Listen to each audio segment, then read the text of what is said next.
हर दिन एक भिखारी दरवाजा के पास आकर भीख मांगता था और घर का मालिक हमेशा घर के बाहर आते ही उसे देखकर फिर जाया करता। कई बार उसके लिए गालियां भी करता। वो कहता, तू जिंदा ही क्यों है? पूरी जिंदगी ऐसे ही भीख मांगेगा क्या? धरती का बोझ क्यों बना बैठा है? और कभी कभी उस भिखारी को गुस्से में वो धक्का भी मार दिया करता। इतना कुछ हो जाने के बावजूद भिखारी के मुंह से सिर्फ वही निकलता है कि भगवान, हे भगवान, तुम्हारे पापों का माफ करे। एक बार सेठ को धंधे में बड़ा नुकसान होने की खबर मिली। सेठ बहुत परेशान था कि तभी उसके दरवाजे पर वही भिखारी आया।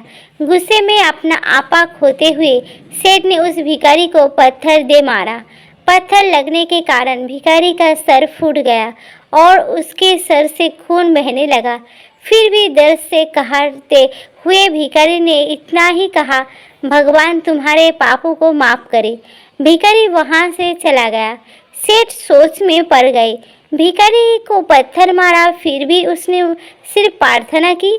सेठ का गुस्सा शांत हुआ। सेठ का मन शांत होने के बाद भिखारी का रहस्य जानने के लिए सेठ ने भिखारी का पीछा करना शुरू कर दिया। भिखारी जहाँ जहाँ जाता सेठ उसके पीछे जाता। सेठ ने देखा कि कोई उसको खाना देता, कोई उसको मारता, कोई अपमानित करता तो कोई गाली भी देता। लोग भिखारी के साथ चाहे जो चाहे वैसा व्यवहार करते, लेकिन भिखारी सबके लिए एक ही प्रार्थना करता, भगवान तुम्हारे पाप माफ करे। अब रात होने को आई थी। भिखारी अपने घर जाने के लिए लौटा। वो अपने घर पहुंच गया, लेकिन सेठ अब भी उसका पीछा कर रहा था।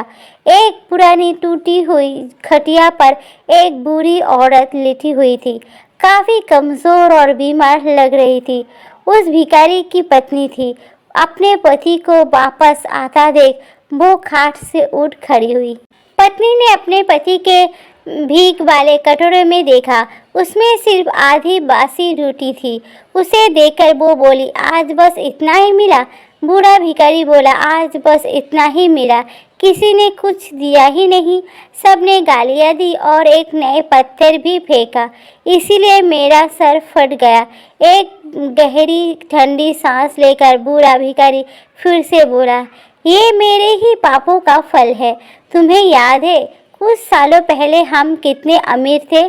क्या कुछ नहीं था हमारे पास? हमारे पास हर चीज़ ज़रूरत से ज़्यादा थी, लेकिन हमने कभी दान नहीं किया किसी को। और उससे भी बुरा हमने उस अंधे भिखारी के साथ किया जो हमारे द्वार पर भीख मांगने आया करता था। बूढ़ी पत्नी की आंखों में आंसू आ गए। वो बोली, हाँ, हम उस बेचारे अंधे के साथ बहुत बुरा करते थे, उसका अपमान करते थे, उसे खाने के लिए रोटी की बजाय कागज दिया करते थे, उसका मजाक उड़ाया करते और कभी कभी मारा भी करते थे।